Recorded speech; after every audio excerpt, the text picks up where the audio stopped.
militar at ng New People's Army sa Nasugbu, Batangas nitong Miyerkules ng gabi. Kasama sa 14 na napatay na umano'y mga rebelde ay isang estudyante. Si Josephine Ann Lapira, 22 anyos at estudyante ng UP Manila at opisyal umano ng Grupong Gabriela.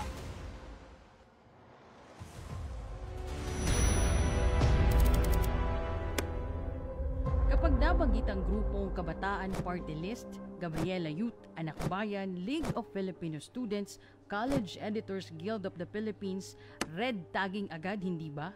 Hindi ba pwede namang truth tagging? Dahil isinisiwalat at minumulat ang publiko kung ano nga ba ang totoong muka ng mga organisasyong ito. Narito ang ilan sa mga listahan ng mga estudyanteng naging aktivista muna at naging kasapi ng mga nasabing organisasyon bago naging tuluyang armadong NPA na humawak ng armas at tinahak ang maling landas.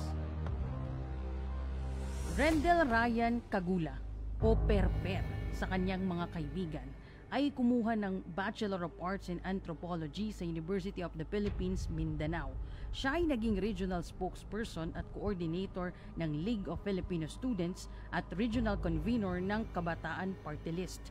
Kalaunan, si Perper ay naging kasapi sa Kabataang Makabayan at naging ganap na miyembro ng Partido Komunista noong December 2013. November 4, 2014, napatay naman si Rendel Ryan sa engkwentro sa pagitan ng puwersa ng gobyerno at ng New People's Army sa Maasim, Sarangani Province. Bandila ng NPA ang nakasampay sa kanyang ataul at isang funeral march ang inaalay kay Perper. Dala ang isang mural, mga korona na may simbolo ng NPA na siyang naghatid sa kanya sa kanyang huling hantungan. Josephine Ann Santiago Lapira. Si Josephine Lapira o Jo ay dating estudyante ng UP Manila at may kursong Bachelor of Science in Biochemistry. Siya ay isang aktibong student leader sa UP at nagsilbi bilang kinatawan ng kolehiyo ng Sining at Agham sa konseho ng mag-aaral ng universidad. Nagsilbi rin siya bilang Deputy Secretary General ng Gabriela Youth sa UP Manila. Magtatapos na sana siya sa kolehiyo nang siya ay sumampa sa kabundukan ng Timog Katagalugan noong Agosto 2017. Kabilang si Jo sa 14 na NPA na namatay sa engkwentro sa Nasugbu, Batangas noong gabi ng November 28, 2017. John Carlo Capistrano Alberto. Si John Carlo ay isang veterinary medicine student ng UP Los Baños. Siya ay naging Student Council Chairperson academic year 2016 hanggang 2017. Siya rin ay naging Chairperson ng Anak Bayan UP Los Baños at naging kasapi ng League of Filipino Student. Noong 2015, siya ay inaresto kasama ang mga kapwa-aktivista sa isang rally na itinanghal sa mga seremonya ng Araw ng Kalayaan sa Kawit, Cavite. Si Carlo ay nasawi sa engkwentro sa pagitan ng puwersa ng gobyerno at ng armadong NPA sa Sitio Pinamintian, Barangay San Buenaventura, Luisiana, Laguna, dakong alas 9 ng umaga noong 14 ng Pebrero 2019. Orion Yoshida. Si Orion ay isang Filipino-Japanese na dating estudyante ng De La Salle University o DLSU. Isa siya sa 6 na nagprotesta na inaresto at kinasuhan dahil sa paninira sa Embahada ng Estados Unidos noong September 16, 2015. Dagdag pa rito, siya ang Vice Chairperson ng Anak Bayan National at Founding Chair ng Anak Bayan Vito Cruz. Bukod dito, nagtapos siya ng AB Political Science sa De La Salle University sa Taft Avenue sa Maynila. Sa pamamagitan ng Anak Bayan Vito Cruz, na-recruit si Orion sa Kabataang Makabayan at CPP hanggang sa naging miyembro ng South Front Isabela o Benito Tesorio Command NPA noong 2016. Pebrero 13, 2023. Si Orion ay nasugatan sa engkwentro sa pagitan ng puwersa ng gobyerno at ng New People's Army sa lalawigan ng Cagayan. Ilan lamang sila sa mga listahan ng mga estudyanteng naging aktivista na tuluyang naging armadong NPA at tinahak ang maling landas. Sira ang kanilang pangarap, nasira rin ang kinabukasan at ang buhay ay kanilang sinayang. Rendel Ryan Cagula, Josephine Ann Santiago Lapira, Giancarlo Capistrano Alberto at Orion Yoshida. Maging isang paalala sana ang mga kabataang ito na ang buhay ay dapat na pinapahalagahan at ipinapamuhay ng may kabuluhan. Sa mga kabataang pag-asa ng ating bayan, ito sana ay inyong pangatawanan. Maging matalino, maging mapagmatyag, nang hindi ka masilaw sa matatamis na sambit ng mga nagkukunyaring grupo na ang tanging hangad lamang ay ang kapahamakan mo.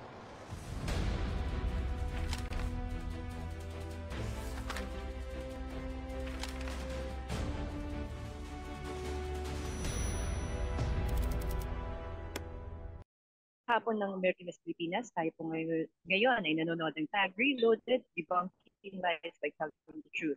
Ako po ay si Angel Abellia ng NTSL Media Bureau. Ngayon po ay November 22, 2023. Ngayon po ay isang Merkules. Para sa ating preliminaries at introduction po na ating mga panauhin, allow me po to introduce our host. Kilala po natin siya bilang head ng ating Media Bureau, pati na rin po ng Integrated Communications Operations Center, na ngayon naman po ay ating ring tagapagsalita dito sa NTFL-CAC. Walang iba kundi si Director Joel C. Ego. Sir, magandang hapon po. Yes, magandang hapon, Angel, and of course, magandang hapon po sa ating mga panauhin, and good afternoon. A pleasant good afternoon to all our friends in the media who are joining us today via this Zoom room, and of course, those who are watching us, lahat po ng mga kababayan natin na nanonood at kasalukuyang nakikinig sa atin po ngayong sa ating pagtatanghal ng isa na namang special na episode ng Tag Reloaded, Debunking Lies by Telling the Truth. And kagaya po ng pinakita natin kanina sa ating naunang audio-visual presentation, yung audio-video kung saan may mga pangalan na po, muka ng mga kabataan, ng mga estudyante na recruit, nalinlang, na radicalize, at eventually namatay dahil sa maling paniniwala, no? Ang nakakagalit po at nakakalungkot at the same time is that nadagdagan na naman ito, no? Just recently, shout out dyan sa mga taga UP Los Baños. Ha? Lagi na lang kayo suki. Isa na namang dating estudyante ng UP Los Baños ang napatay dito sa enkwentro, no? Sa ating mga tropa diyan po sa Mindoro, kung di po ako nagkakamali. At meron pang isa na taga UPLB, ha? Again, meron pang isa na mataas na official ng main guerrilla unit doon sa area, na asawa sa partido nitong nasawing kaawa-awang nalinlang na dating estudyante. No, mamaya po papangalanan natin lahat yung mga kaawa-awang nilalang na yan. Ang titigas kasi ng mga bungo ninyo, no? Alam nyo, kami dumaan dyan. There's a thin line between the promotion of critical thinking, alam nyo, yung mga sinisigaw nila, academic freedom. Pero tandaan ninyo lagi ang warning sign dyan. Sa mga diskusyon, pag pinag-usapan na agad ay gera at armadong paikibaka, kabahan na kayo. Hindi critical thinking ang gustong i-promote ng mga yan, kundi armed struggle. At yun po ang pagkakaiba. Ha? At yan ay pag inyong niyakap, hindi na critical thinking niyakap nyo, kundi pagpatay ng kapwa Pilipino. Ito po ang maaari ninyong sapitin kung hindi kayo mamumulat ng maaga. Nakagaya namin. Even ang isa po nating guest na pinagpipitagan, nire-respeto, napakatapang na opisyal ng ating Armed Forces of the Philippines. Kagaya ko rin, nalinlang, naloko nung araw, no? But namulat eventually. At ito po siya ngayon. Ito po kami magkasama para imulat din ang sambayanan dito. Nakakalungkot dahil nga, ayan, taga UPLB na naman yung nasawi. Ha? At sa ating pong special na episode ngayon, dalawa ang ating pong guests, no? To talk about. This is going to be part 2 of our episode, no? On student radicalization. Again, radicalization po. Iba kasi yung talagang pinopromote mo lang ang radical thinking. Sa nira-radicalize mo yung tao. Critical thinking is intrinsic upon the person, but radicalization is outside, no? May nag-iimpluwensya sa'yo. At eventually, ayan na, deads ka. No? So, ang unang-una po nating guest to discuss this and to give us updates, no, or give us details on the death, no, of one former UPLB student in a recent encounter in this area of responsibility. Makasama po natin, no, again ang ating idol, si Brigadier General Randolph G. Cabangbang, ang brigade commander po ng 203rd Brigade diyan po sa Quezon ba, sir? Tama ba? Nasa Quezon ang inyong headquarters. Sa Mindoro. Mindoro. Alright, Sa Mindoro tayo. All right. Thank you for the clarification, General. At later on, makakasama rin po natin si Private Ray Christian Sabado. Ayan, buti. Si Chan po ay dating NPA, no? Kagaya natin, namulat, no? At siya po ngayon ay very active na po, no, sa kampanya natin para mailigtas din yung mga katulad din naming tatlo. Magugulat kayo, even si General Cabangbang ay dati ring nalinlang pero namulat, no? Ito po, yan ang aming common denominator. So kami pong tatlo ay hindi po ninyo kayang bolahin dahil dumaan po kami lahat diyan. Puro sa katotohanan lang tayo. At si Chan, si Private Chan Sabado, didiscuss po niya yung kanilang ongoing campaign no, on the disruption of student radicalization, no? Syempre dito sa mga campus natin. At may mga line up po sila ng activities toward the achievement of that goal. And eventually, Private si Chan will discuss those details, no, for our understanding. So, with no further ado, but before I introduce our first speaker, I'd like to remind our friends from the media that you'll be entitled to a question and of course a follow-up. If you want to ask a question, simply ask to be recognized in the chat box, in the chat room, or just message us, no, sa anuman pong paraan. So, yun lang po. So, ngayon po ay ating pinapakilala ang ating unang panauhin na magbibigay sa atin ng kalinawan doon sa mga issues na nabanggit ko po. Sino ba yung napatay na dating taga-UPLB? Sino pa yung buhay? Ilan ang mga encounters sa nagdaan itong mga nagdaang linggo o araw, no? So, ladies and gentlemen, I bring to you Brigadier General Randolph Cabangbang. Good afternoon, sir. Magandang hapon sa lahat po ng ating tagapakinig at tagapanood. It's good to be back. I'm very happy to report things to you and especially itong recruitment of students sa mga schools natin.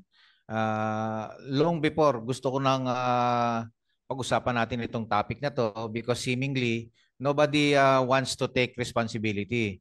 Ang dami na pong nare-recruit sa mga eskwelahan. And yet, these schools does not seem to be investigating anything.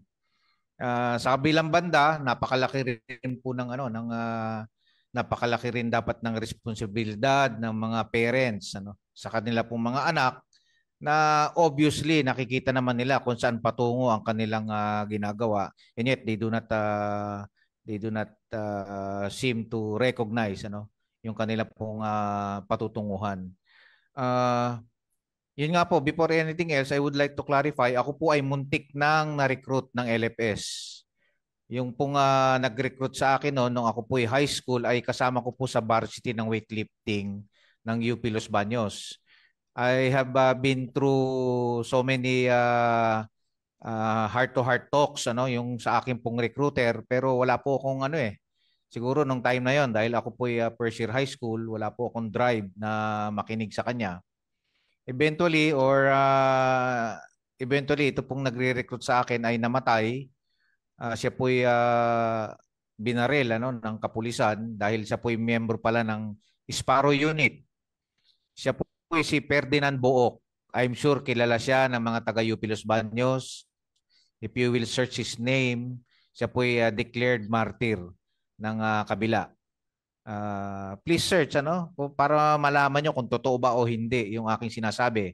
Siya po'y kasama ko sa varsity ng weightlifting sa UP Los Baños taong 1984 o 83-84. And that was the year I think that he died.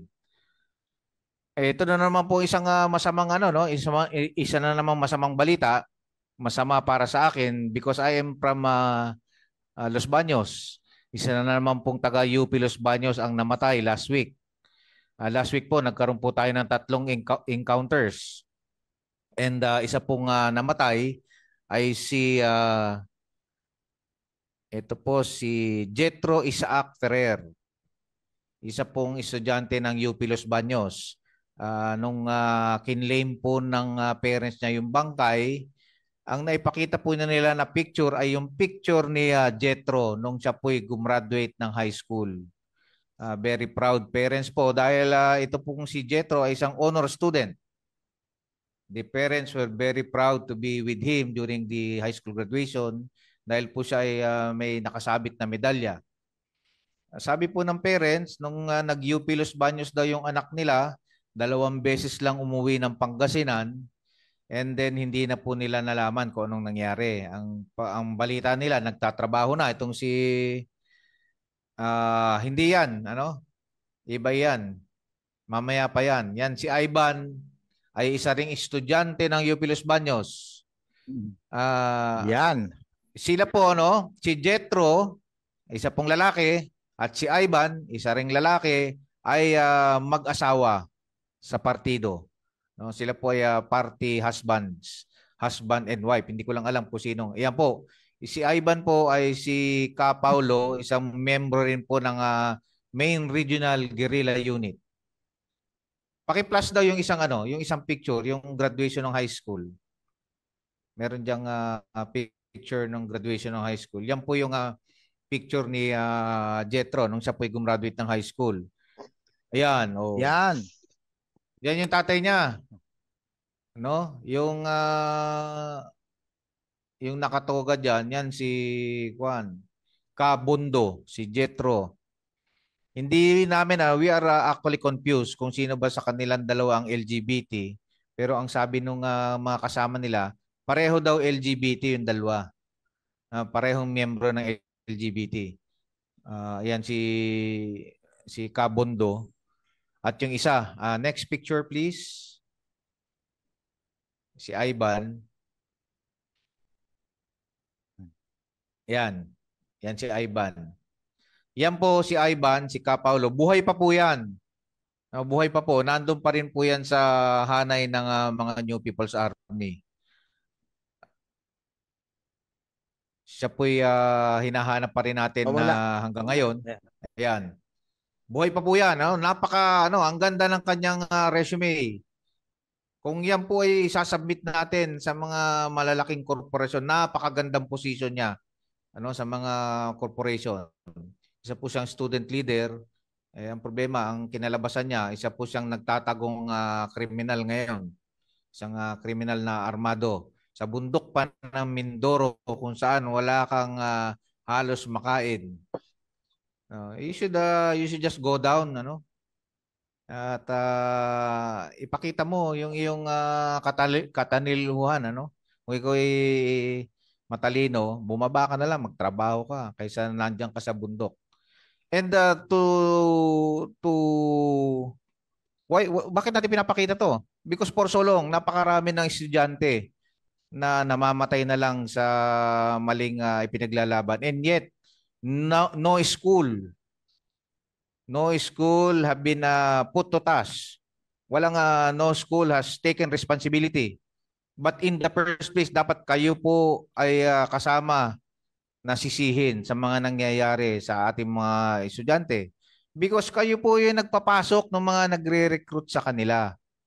You have been very generous sa mga grupo na ito na rekrutin ang inyong mga estudyante. Which should not be the case. Dapat po dyan, isang estudyante pa lang yung namamatay, nagpapaimbestiga na kayo. Ngayon, duse-duse na, hundreds have already been killed. And yet, wala man lang nagsasalita sa inyo na we have already investigated this matter, and ito po yung aming programa para hindi na sila ma-recruit. Wala tayong naririnig na ganun eh. And every time na lang na yung sundalo ang makapatay, kami pa yung sinisisi. But you are the cause. Kayo po yung may kasalanan yan. We would like to hear someday within sa lalong madaling panahon, any school, UP Manila, UP Los Baños, PUP. Maraming taga PUP dito. PUP Santa Mesa. That will take responsibility for this. Pakita nyo lang sana, Pakita nyo lang sana na kayo po meron ding aksyon sa mga nangyayaring ito. And we will be very happy. Kasi hindi na po madadagdagan yung pong mga armado na sumasampa dito po sa Mindoro.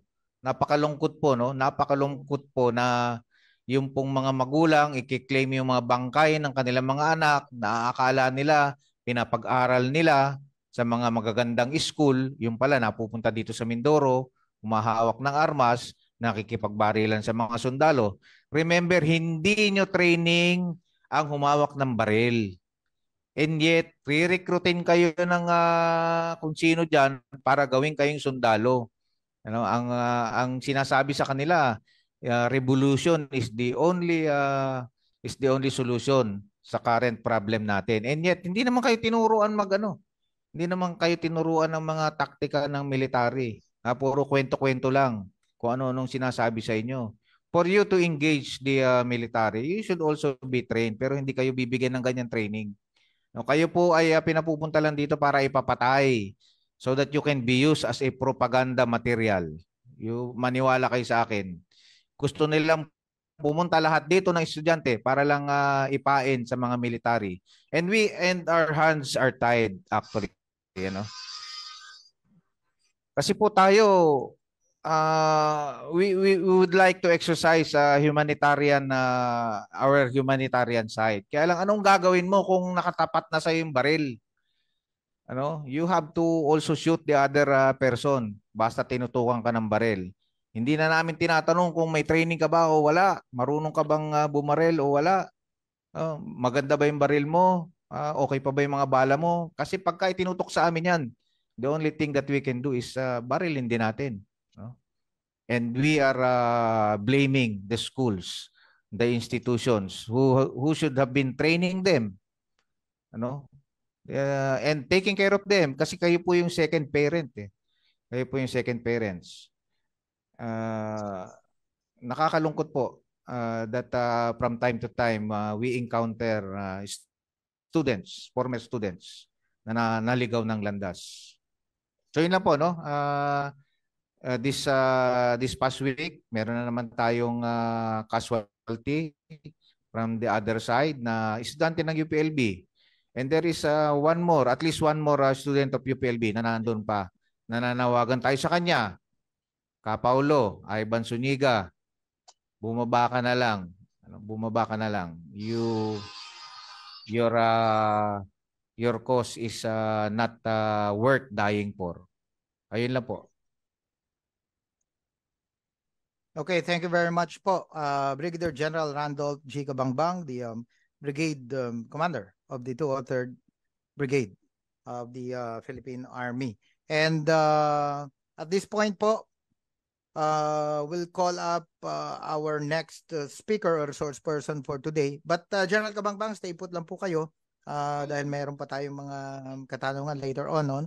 But I promise you this is going to be quick lang naman yung ating presser this afternoon. Private Chan Sabado?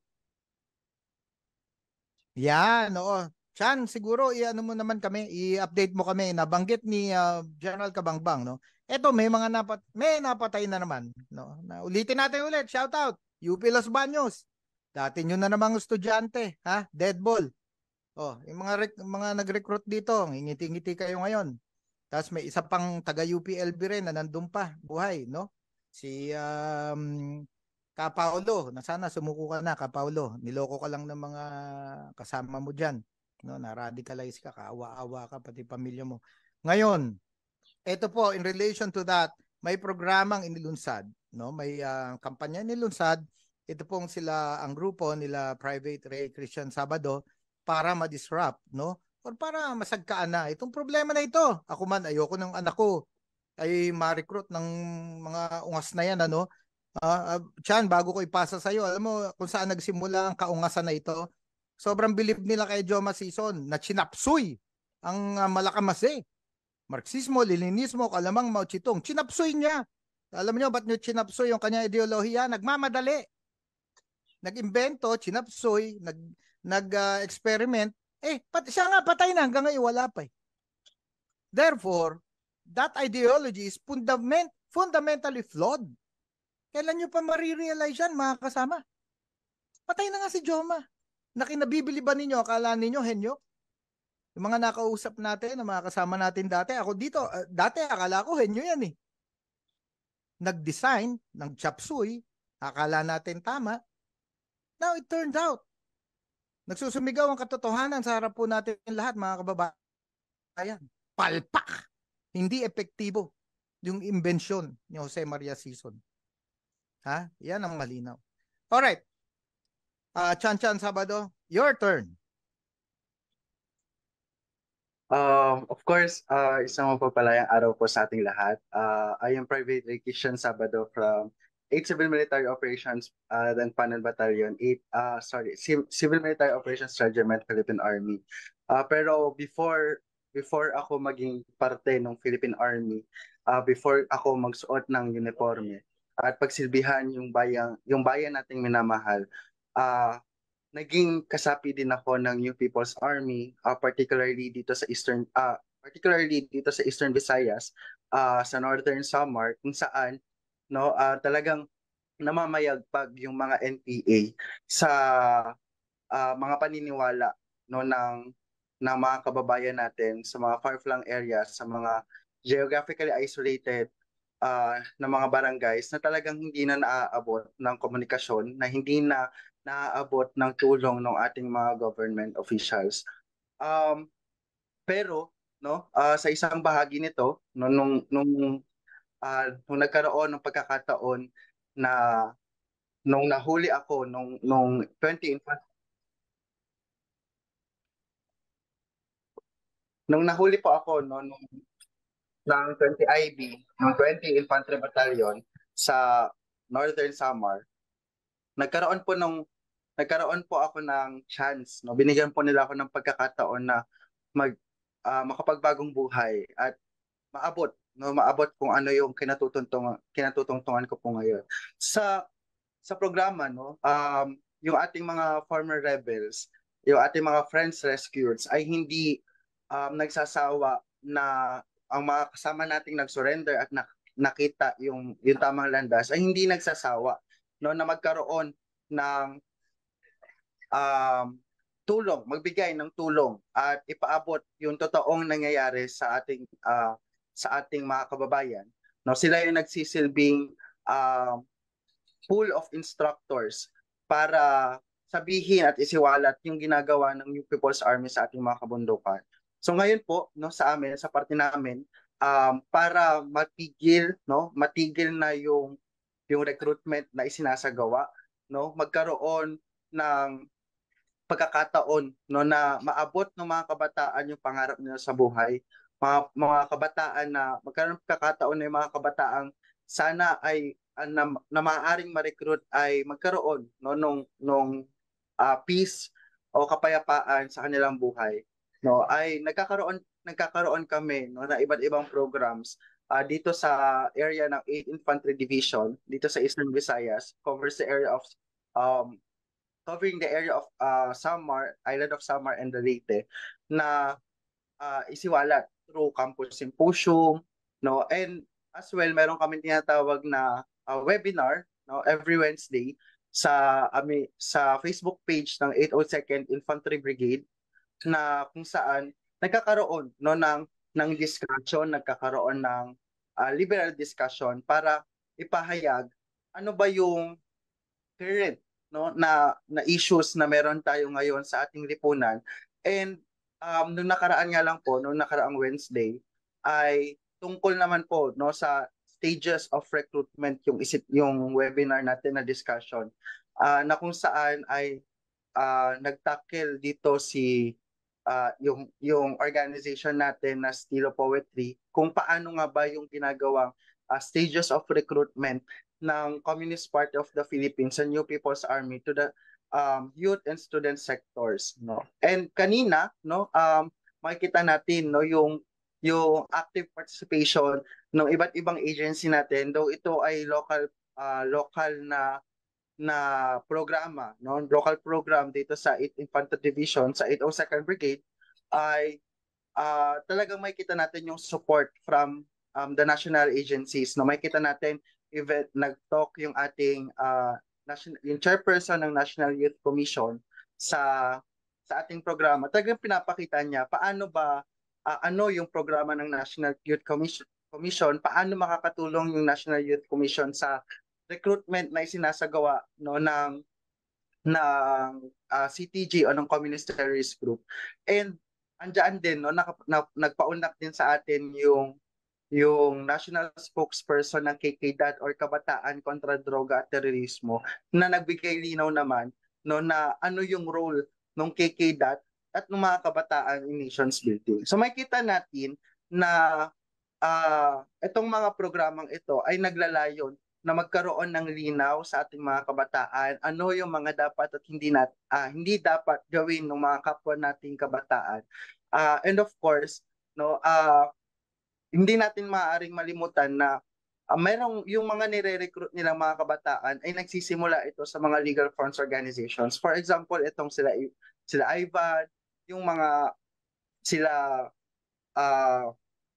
Joe Lapira, makikita natin galing sila sa mga legal fronts organizations kasi hindi naman magre-recruit yung mga NPA sa mga kabataan sa urban o sa lungsod na, uy, mga NPA kami, tara sali kayo dito sa NPA. Kasi alam na ng mga tao na hindi tama yung ginagawa ng NPA. So good, no, ang ginagawa ng ating mga nung mga NPA na ito, no, na ang ginagawa nila ay magpapakilala silang mga legal na organisasyon, no? Magpapakilala sila na kami ay mula sa Anak Bayan, kami ay mula sa Gabriela, kami ay mula sa League of Filipino Students, at ginagawa nilang gateway ito para ma-recruit yung mga kabataan ito sa Kabataang Makabayan. What is Kabataang Makabayan naman, no? Kabataang Makabayan is the underground organizations na kung saan ito yung ginagawang pagpapatunay kung talaga bang loyal yung mga kabataang ito sa Communist Party of the Philippines or sa Kilusan.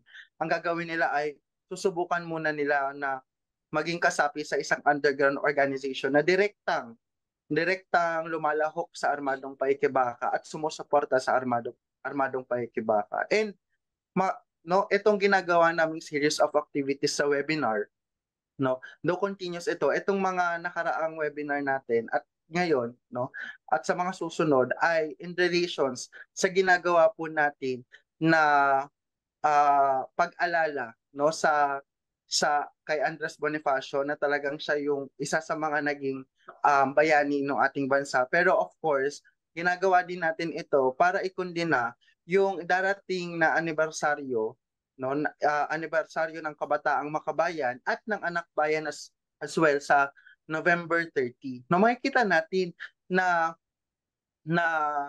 hindi tama yung ginagawa ng mga organisasyon na ito, na makikita natin na nililigaw nila ng landas yung mga kabataan. Kaya dapat tayo na nasa government, no, tayo na mas nakakaalam ng katotohanan ay talagang dapat ipakalat itong mga tamang impormasyon para lalo na magkaroon ng idea yung ating mga kabataan at hindi na makarating pa sa punto na sila naman yung ma-recruit at malihis ng landas. Kasi hindi lahat ng mga nagiging NPA ay mapalad katulad ko na ako ay nahuli at nagkaroon ng bagong buhay. Napakaraming mga kabataan, isang example na yung nangyari sa area nila Brigadier General Cabangbang, na kung saan hindi pinalan, no, sawi sa isang engkwentro, at makikita natin na yung sa murang edad, no, na nasawi at hindi na nila naabot yung yung pagbabagong buhay pa sana na ino-offer ng government para sa kanila. So, yun lang po, no? Yun lang po muna. And meron pa kami mga upcoming webinars for November 28, no, na ito naman ay talagang outburst na paglalabas natin ng ano ba yung sino-sino ba yung mga members ng Kabataang Makabayan na nakapagbagong buhay na ngayon, at syempre ano yung mga kwento ng mga panahon na nasa Kabataang Makabayan sila at paano sinira ng Kabataang Makabayan at ng Anak Bayan yung buhay ng mga kabataang ito. Okay, maraming salamat. No? Thank you very much, Private Ray Christian Chanchan Sabado. Isa po siyang dating kadre rin at humawak ng armas, no, bilang New People's Army. At kagaya po ng kanyang naikwento, siya po ay nagbagong buhay matapos po siyang nahuli. No? Ilang taon pa lamang po ang nakakaraan. Mapalad po siya. Ako, ako rin, no? Hindi naman ako nahuli, pero kusang loob naman akong bumitaw diyan at tumiwalag more than 30 years ago, no? Mapalad po at maagang namulat at nagbagong buhay, no? Talaga namang walang pagdadalan. In fact, bago po tayo tumuko-hungo, no, sa ating question and answer or open forum, meron lang ako itatanong kay General Kabangbang. Di ba, General, parang meron pang isa na nasawi din sa engkwentro na iniwan ba o tinakwil ng pamilya? Oo nga, actually, this past week, nagkaroon nga po tayo ng 3 engkwentro kung saan 5 ang namatay. Yung karapatan nga ay pabalik-balik na lang dito sa Mindoro. Yung huling engkwentro, mukhang hindi na sila nakabalik. Baka naubusan na ng pamasahe sa Roro. Yun nga, yung isa doon sa namatay nung huli, isang actually taga ano yun eh. Taga Mindoro siya.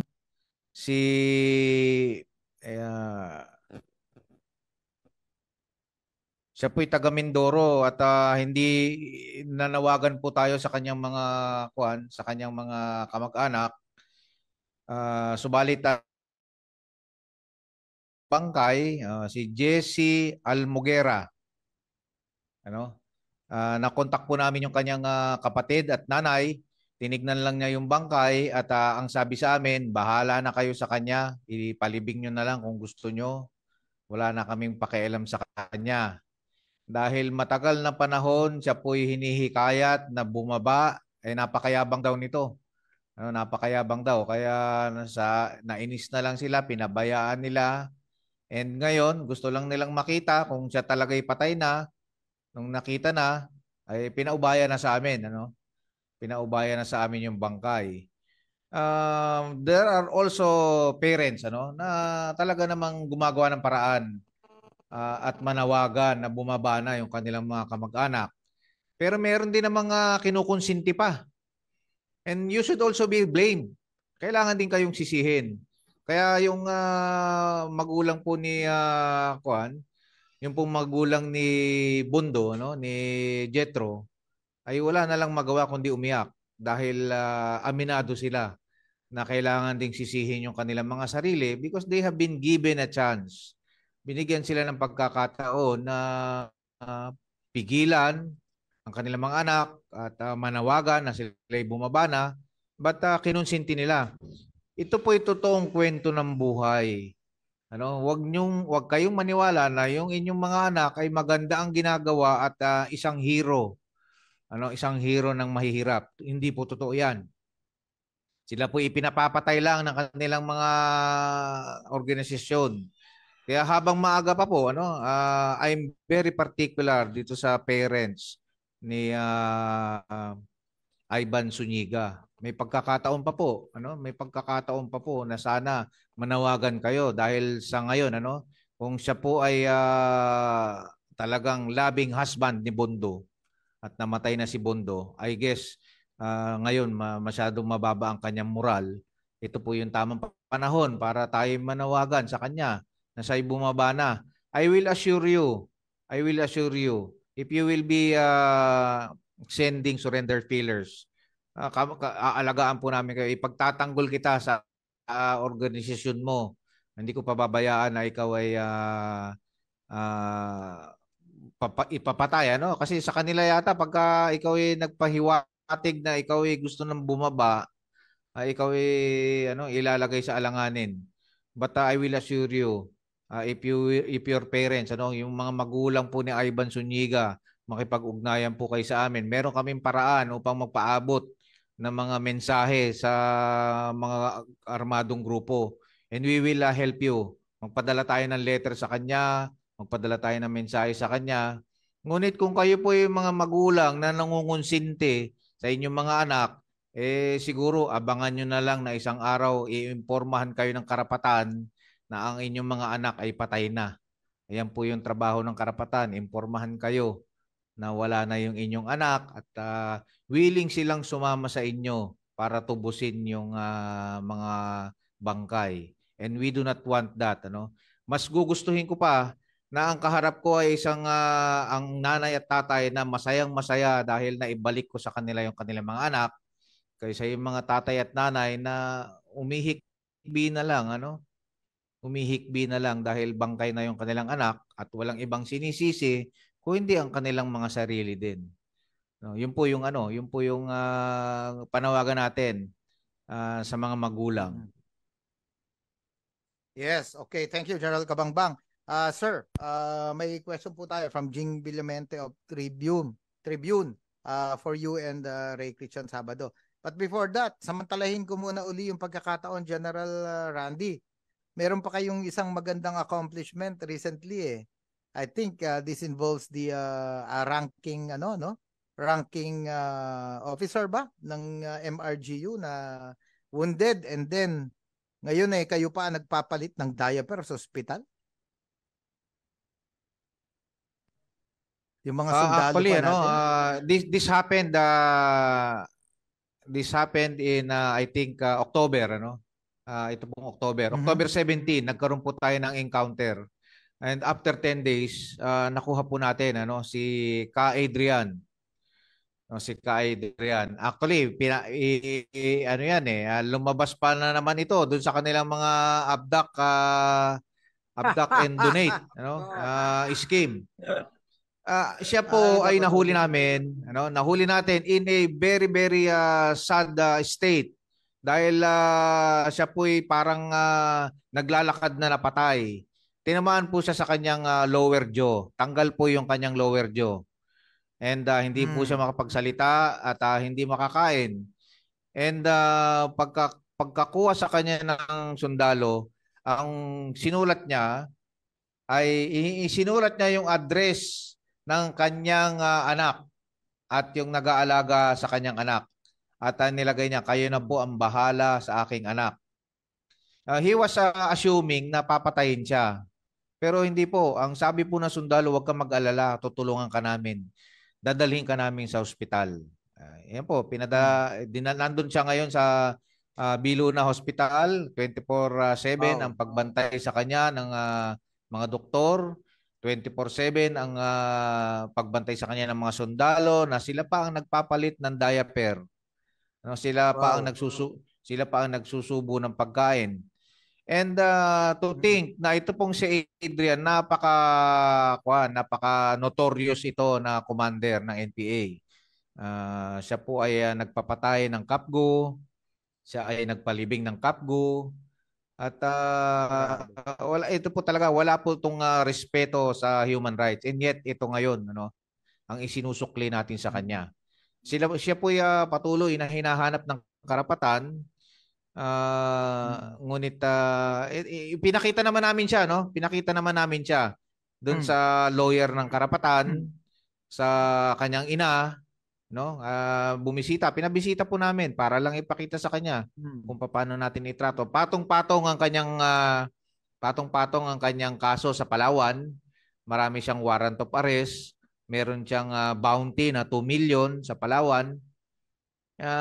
We could have just left him for dead doon po sa kabundukan. Pero hindi po 'yan ang kaugalian ng sundalo nyo. Basta meron pang natitirang buhay sa inyo, we will assure you mabubuhay kayo sa aming poder. Ito po iniiwan actually, ano? Ang kwento po ng isa po nating surrendery na si Aisha, nakasama nila nung encounter na yon. Gusto po nilang mag-return fire nung tinamaan si Adrian. Ngunit sinabihan sila ng commander nila na iwan na lang. Iwan na lang siya dahil babagal lang yung kanilang pag-withdraw. So iniwan po siya. Yan po ang isang reason bakit yung kanila pong ibang miyembro ay low moral. Dahil nakita po nila na ang kanilang commander sa oras ng kagipitan, iiwan sila. At yan po yung ginawa nila kay Adrian. At mukhang alam naman ni Adrian, ano? Mukhang alam naman ni Adrian na siya po iniwan sa battlefield.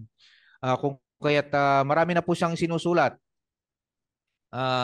Marami na po siyang request, ano, na against sa kanyang organization.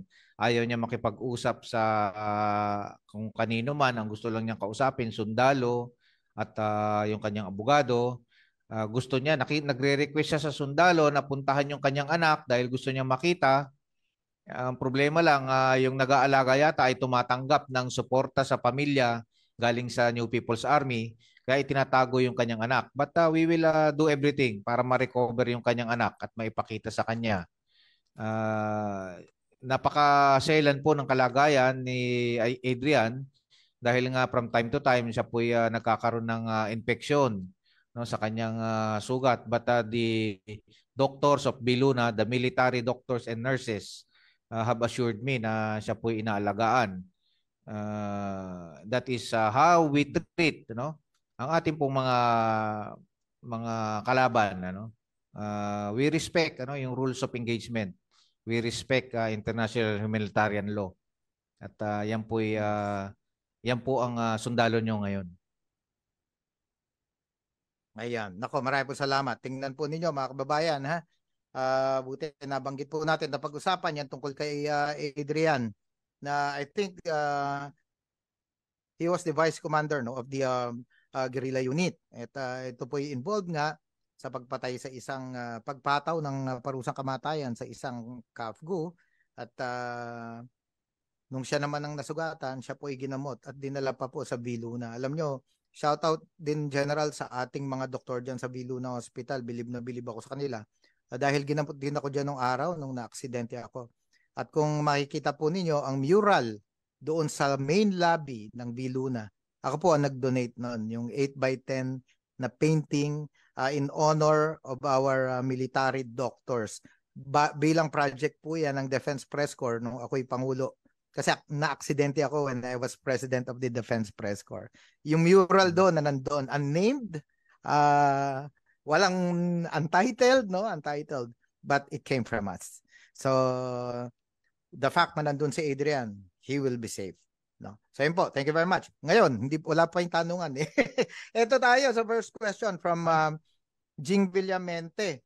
General, this is for you and also for Ray Christian. Ang tanong po niya, so now that we know, no, na may danger talaga ng radicalization or recruitment, ano daw po ang mga hakbang na ginagawa or pwedeng gawin, no, ng pamahalaan para ma-prevent ito at mawala na yung problema, yung mga namamatay, no, na radical students. General, kayo po muna.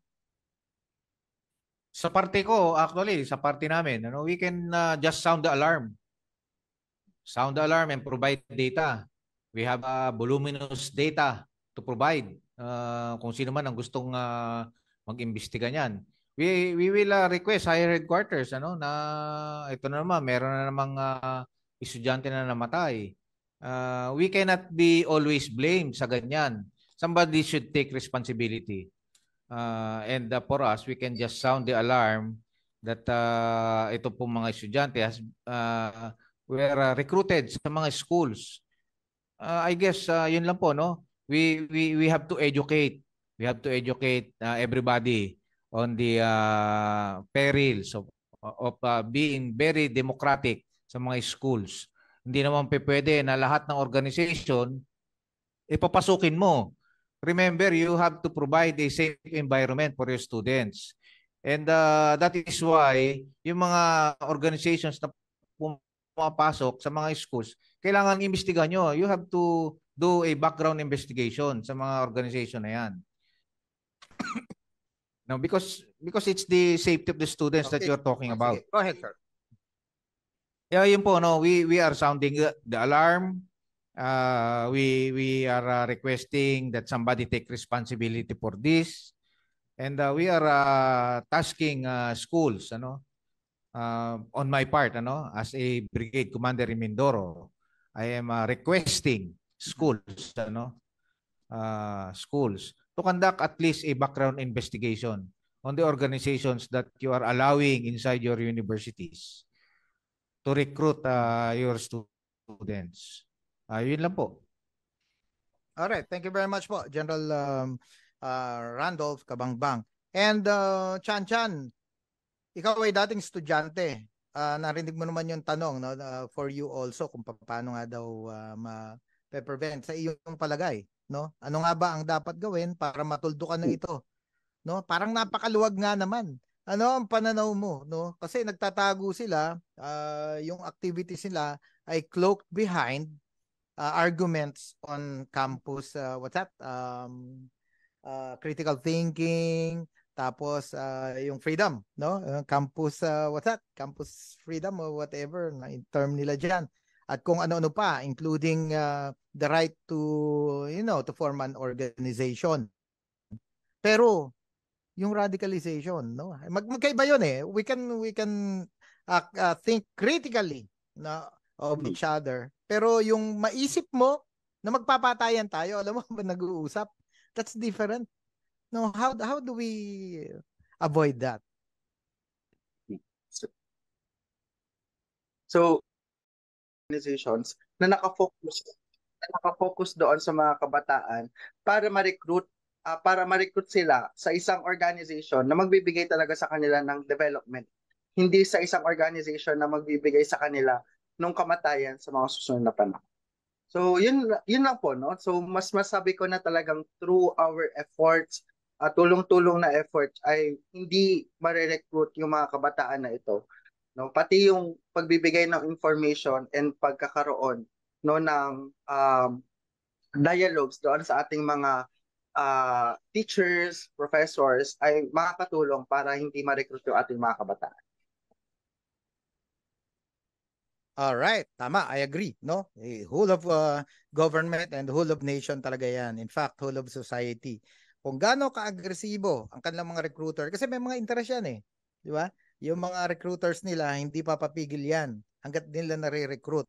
So ang ating educational education campaign should focus on the yung mga potential recruits, no?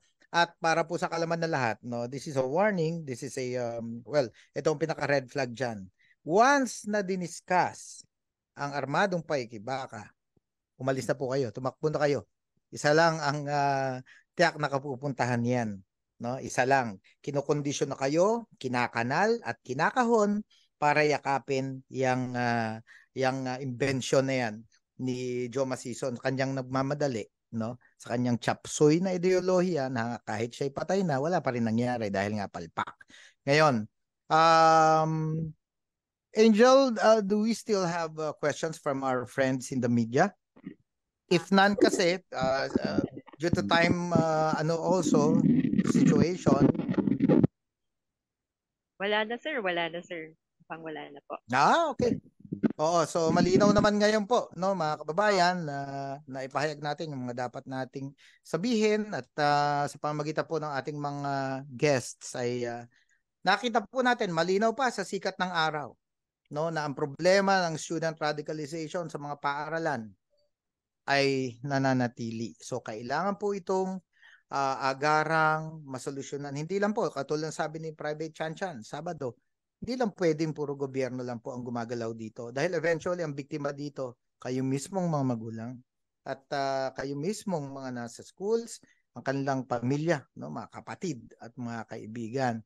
So, yun po. Bago po tayo magpaalam at tuluyang formal na isara ang ating pong episode ngayon, ay hingan po muna natin ng kanilang panghuling mensahe para po sa ating mga kabataan especially, no, ang ating pong mga panauhin. Simulan po natin muli, Sir General Randolph Cabangbang, para po sa inyong message to our youth. Nais ko lang po manawagan sa ating po mga kabataan. There are so many ways to help the poor. Number one, study hard. No, mag-aral po kayo ng mabuti because yung pong high school nakakatulong naman, nakakatulong ka naman sa mga mahihirap. Yung senior high school graduate, nakakatulong ka rin. Yung college graduate, mas nakakatulong. Habang tumataas yung inyo pong pinag-aaralan ay parami ng parami, ang inyo pong natutulungan. And the best thing that you can do, if you are really concerned about the plight of the poor, is to graduate, mag-aral ng mabuti and to graduate. And I hope that in so doing, aral kayo ng mabuti, ay from time to time kausapin niyo yung inyong mga parents, tell them about your plans. And to the parents din naman, you should always be concerned naman kung nasaan yung inyong mga anak. Hindi yung it is not a reason na busy ka sa pagtatrabaho. Hindi po rason 'yan. Ang pagtataguyod po ng inyong anak ay inyong number one priority. Sa mga schools naman, you have been tasked as a second parent ng mga magulang. Sana naman po ay tumulong din kayo, sa security ng inyong mga estudyante. While academic freedom is also number one sa listahan po ng gobyerno, mali naman po yata yung pinapapasok nyo ang mga organisasyon na walang layon kundi sirain ang inyong mga estudyante, buwagin ang mga pamilya, at ilagay sa alanganin ang pangalan ng inyong mga institusyon. Every time, I think every time na may namamatay na estudyante ng UPLB, UP Manila, PUP, sana naman po ay nakakaramdam naman kayo ng konting hiya. Hiya po yun hindi po yan pride, That is not pride, that is hiya sana, Ang maramdaman nyo sana ay hiya dahil you have been producing criminals. Actually, criminal po, Mali po yata yung yung natututunan nila sa inyong mga eskwelahan, I say natututunan while hindi po yan nakalagay sa inyong curriculum. The mere fact na pinahintulutan nyo, ang mga organisasyon na mag-recruit sa loob ng inyong mga campuses is already a part of your school. So ang aking pong panawagan sa mga estudyante, sa magulang at sa eskwelahan ay it will have a big impact sa ating insurgency problem. Madali po namin masusolusyonan sapagkat yung pong namamatay, na-neutralize, nagsusurrender na NPA ay hindi na mapapalitan ng pagsampa ng mga armado na galing sa inyong mga eskwelahan. That you, the schools, have a help recruit. So yun po ang aking panawagan. Sana po sa lalong madaling panahon magkaroon po ng isang investigation sana, para matignan naman kung paano natin matutugunan yung NPA recruitment sa mga eskwelahan. Maraming salamat po. Okay, sir. Thank you very much, General Randolph Cabangbang. Sir, wag po kayong magsasawa pagka meron kayong mga magagandang accomplishments ulit ay iimbitahan po namin uli kayo humarap dito sa ating Tag Reloaded, Debunking Lies by Telling the Truth. Angel, please introduce our last resource person and proceed to the closing skills. Thank you very much. And now for his closing message, we'd like to hear from Private Ray Christian Sabado. Sir? Thank you, Angel. Of course, good afternoon at maraming salamat sa lahat ng mga nanonood ng Tag Reloaded. At sana, on our part, sana may mga natutunan kayo doon. Malaki na itulong namin para sa ginagawa.